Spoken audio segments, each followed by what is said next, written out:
Peggy 7.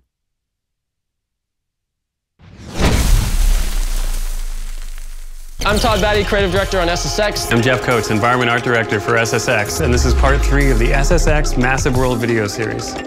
Africa is the environment that we probably take the most creative liberties with. You know, we looked at Kilimanjaro, a big frozen volcano with one of the most iconic craters in the world, the Kivu crater right at the summit, and we decided in true SSX style, we should just go ahead and create all of our courses inside that frozen volcano. It's multiple paths down there, it's really dark, you're going to need your headlamp, and you're going to have to watch where you're going because there's lava bubbling up through the crevasses everywhere.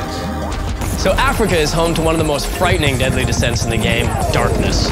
Here we're going to drop you literally into a completely black cavern where you're going to try to navigate your way down to the bottom, armed with nothing more than a headlamp attached to your head to help light the way.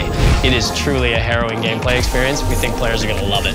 So next, let's move on to the Rockies. So the Rockies are definitely one of the most lush environments on our game. The maps are littered with giant Douglas firs, and there are trees scattered across all the courses in this region. It's got a train wreck section where you're actually going to be able to grind up onto the rail cars. It's also got a lot of power lines in it. If you can find the line, you can actually use the power cables as a rail.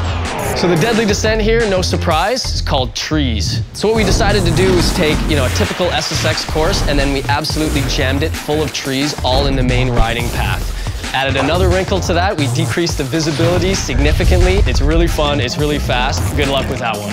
So finally, let's talk about the Alps. So the Alps are all about high altitude engineering, one of the most unique places in the world where there's literally rail systems carved out in the inside of the mountains, bridges spanning from peak to peak. It seems like in the Alps, they'll just run a chairlift to anywhere.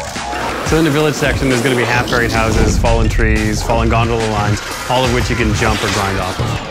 So we can't talk about the Alps without talking about rock. So the Alps is home to the deadly descent of rock. You're going to need some of the best and most advanced equipment that SSX offers in this game in order to get down that one. So that concludes the SSX Massive World video series. We've taken you around the globe from the Himalayas to the Alps to Siberia and back. Thanks a lot for coming along for the ride. We'll see you on the mountain.